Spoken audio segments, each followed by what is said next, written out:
Hello friends, welcome to VM life style. இன்றைக்கி என்ன video பார்க்க போகிறோம் அப்படின்னு பார்த்தீங்கன்னா, சூப்பரான சுண்டக்காய் காரக்குழம்பு எப்படி செய்கிறதுங்கிறது தான் இந்த வீடியோவில் பார்க்க போகிறோம்.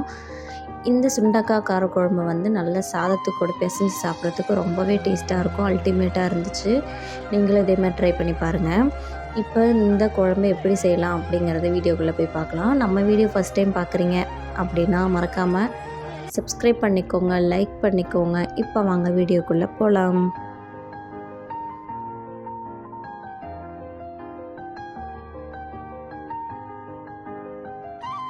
இந்த குழம்பு வந்து சிம்பிளாக ஈஸியாக எப்படி செய்யலாங்கிறத வீடியோக்குள்ளே போய் பார்க்க போகிறோம்.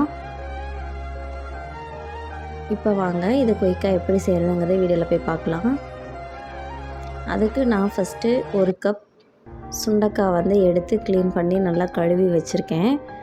பச்சை சுண்டக்காய் எடுத்துக்கோங்க. உங்கள்கிட்ட இருந்தால் யூஸ் பண்ணிக்கோங்க, வேஸ்ட்டு பண்ணாதீங்க. ஏன்னா இதில் நிறைய மருத்துவ குணம் நிறைஞ்சிருக்கு. அதனால் நம்ம இதை மிஸ் பண்ணாமல் சமைச்சு சாப்பிட்றது ரொம்பவே நல்லது ஹெல்த்துக்கு.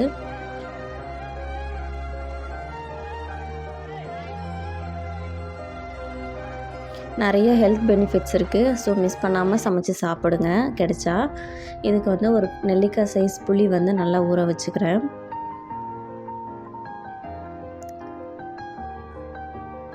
அது ஒரு பக்கம் ஊறட்டும். அடுத்து என்னென்னு பார்த்தீங்கன்னா, ஒரு சுண்டைக்காயும் எடுத்து அதில் வந்து விதை இருக்கும் இல்லையா, அதனால் அதை கொஞ்சம் தட்டி நம்ம எடுத்து வச்சுக்கணும். எல்லா சுண்டைக்காயும் அப்படி எடுத்து தண்ணியில் போட்டு நல்லா கழுவி எடுத்து வச்சுக்கணும். இதே மாதிரி எல்லா சுண்டைக்காயும் தட்டி தண்ணியில் போட்டுக்கிறேன்.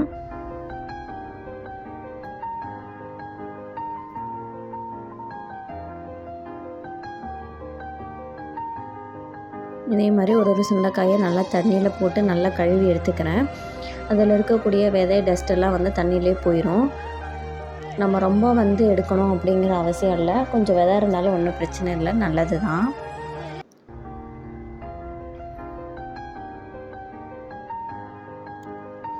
நல்லா வாஷ் பண்ணி தனியாக எடுத்து வச்சுக்கிறேன். இப்போ வந்து ஒரு கடாயில் எண்ணெய் ஊற்றி நம்ம கழுவி எடுத்து வச்சுருக்க சுண்டைக்காயை போட்டு நல்லா வதக்கி எடுத்துக்கிறேன் ஆயிலில்.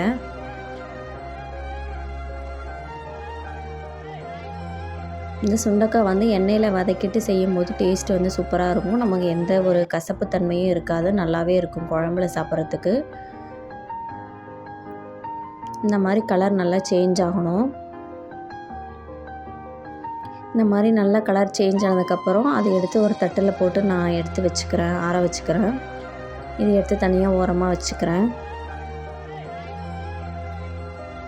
இப்போ நம்ம வதக்கி எடுத்து வச்ச சுண்டைக்காய் தட்டில் ஓரமாக எடுத்து வச்சுட்டு அதுக்கு தேவையான பொருட்களை இப்போ பார்த்துடலாமா.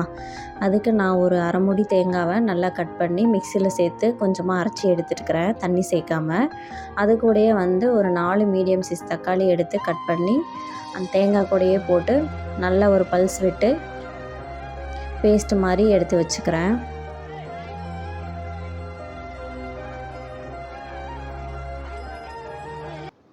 இந்த பேஸ்ட்டு நீங்கள் வந்து குழம்புல சேர்க்கும்போது நல்ல ஒரு திக் கன்சிஸ்டன்சி கிடைக்கும். குழம்புல நல்லா சாப்பிட்றதுக்கு நல்லாயிருக்கும். தண்ணி மாதிரி இல்லாமல் கொஞ்சம் குழம்பு வந்து கெட்டியாக கிடைக்கும். அந்த பேஸ்ட் எடுத்து வச்சுட்டேன். இதுக்கப்புறம் ஊற வச்சு புளி இருக்குது, நம்ம வதக்கி எடுத்து வச்சு சுண்டைக்காயும் இருக்குது. இதுக்கு வந்து வெங்காயம், கருவேப்பிலை, பூண்டு, அவ்வளோதான். இப்போ நம்ம குழம்புக்கு தேவையான பொருளை எடுத்து வச்சாச்சு. இப்போ நம்ம குழம்பு செய்கிறதுக்கு ரெடி பண்ணிக்கலாம். அதுக்கு அதே கடாயில் கொஞ்சமாக நல்லெண்ணெய் விட்டுருக்கேன் நான். நல்லெண்ணெய் செய்யும்போது டேஸ்ட்டு வந்து சூப்பராக இருக்கும். நல்லெண்ணெய் சேர்த்ததுக்கப்புறம் கடுகு போட்டுட்டு, கடுகு நல்லா பொரிஞ்சதுக்கப்புறம் அரை ஸ்பூன் ஜீரகம், அரை ஸ்பூன் வந்து வெந்தயம் சேர்த்துக்கிறேன்.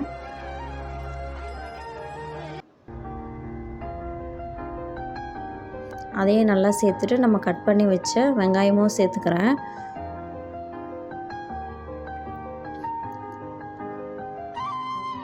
கூடவே ஒரு கொத்து கருவேப்பிலை,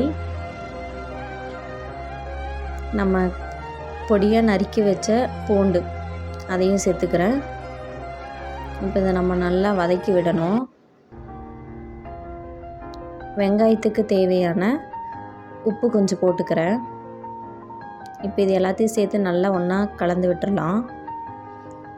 இப்போ வெங்காயம் இந்த அளவுக்கு வதங்கினா போதும். அதுக்கப்புறம் நம்ம அரைச்சி வச்சோல்ல பேஸ்ட்டு, அதையும் நல்லா சேர்த்து நல்லா கலந்து விட்டுக்கலாம். கூடவே கொஞ்சம் தண்ணி சேர்த்துக்கோங்க. தண்ணி சேர்த்து நல்லா கலந்து விட்டுறலாம்.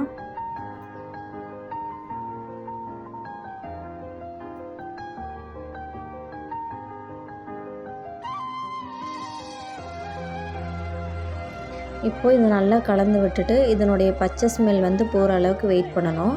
இதனுடைய பச்சை ஸ்மெல் நல்லா போனதுக்கப்புறம் நம்ம அந்த குழம்புக்கு தேவையான உப்பையும் இதில் நான் சேர்த்துக்கிறேன்.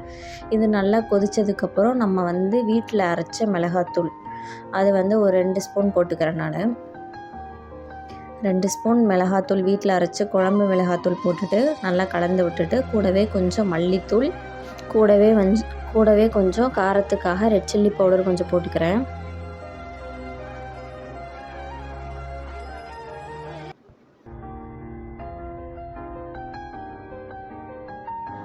இப்போ இதை நம்ம நல்லா ஒன்றா சேர்ந்து நல்லா கலக்கி விட்டுக்கலாம். நல்லா கலந்து விட்டதுக்கப்புறம்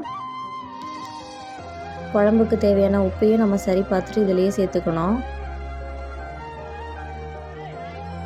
இப்போது நல்லா இது ஒரு கொதி வந்ததுக்கப்புறம் நம்ம வதக்கி எடுத்து வச்ச சுண்டைக்காய் இதில் நான் சேர்த்துக்கிறேன். இது நல்லா சேர்த்ததுக்கப்புறம் நல்லா கலந்து விட்டுட்டு உப்பு காரம்லாம் எப்படி இருக்குது அப்படிங்கிறத நம்ம சரி பார்த்துக்கணும். இது வந்து எல்லாம் கலந்து விட்டுட்டேன். இப்போ நல்லா கலந்து விட்டதுக்கப்புறம் புளி தண்ணியும் இதில் நான் ஆட் பண்ணிக்கிறேன்.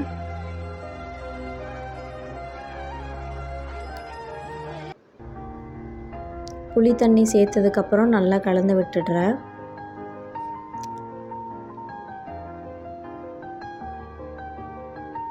இப்போ நல்லா கொதி வந்ததுக்கப்புறம் ஆஃப்டர் 10 நிமிஷத்துக்கு அப்புறம் நம்ம மீடியம் ஃப்ளேமில் வச்சு மூடி போட்டு எடுத்ததுக்கப்புறம் பார்த்திங்கன்னா குழம்பு நல்லாவே எண்ணெய் பிரிஞ்சு சூப்பராக வந்திருக்கும். இதில் வந்து சாதத்தோடு பிசைஞ்சு சாப்பிட்றதுக்கு சூப்பராக இருக்கும். நீங்களே நல்லா ட்ரை பண்ணி பாருங்கள். இதே மாதிரி நம்ம வீடியோ பிடிச்சிருந்துச்சுன்னா மறக்காமல் லைக் அண்ட் சப்ஸ்கிரைப் பண்ணிக்கோங்க. இப்போ சாப்பாட்டில் வச்சு சாப்பிட்றதுக்கு ரொம்பவே அருமையாக இருந்துச்சு. குழம்பு வந்து தண்ணி மாதிரி இல்லாமல் நல்ல ஒரு கிரேவி கன்சிஸ்டன்சியில் இருந்துச்சு. புளி, காரம், உப்பு எல்லாமே நல்லா இருந்துச்சு. சுண்டைக்காய் வந்து எந்த ஒரு கசப்பு தன்மையும் இல்லாமல் நம்ம புளி, காரம் எல்லாமே சேர்த்தங்காட்டி நல்லாவே இருந்துச்சு. இது வந்து பச்சை சுண்டைக்காயில் செய்யக்கூடிய ஒரு குழம்பு. இதே மாதிரி பச்சை சுண்டைக்காய் கிடைச்சா நீங்களும் வாங்கி கண்டிப்பாக செஞ்சு பாருங்கள். இதில் நிறைய ஹெல்த் பெனிஃபிட்ஸ் இருக்குது. மறக்காமல் ட்ரை பண்ணுங்கள். தேங்க்யூ.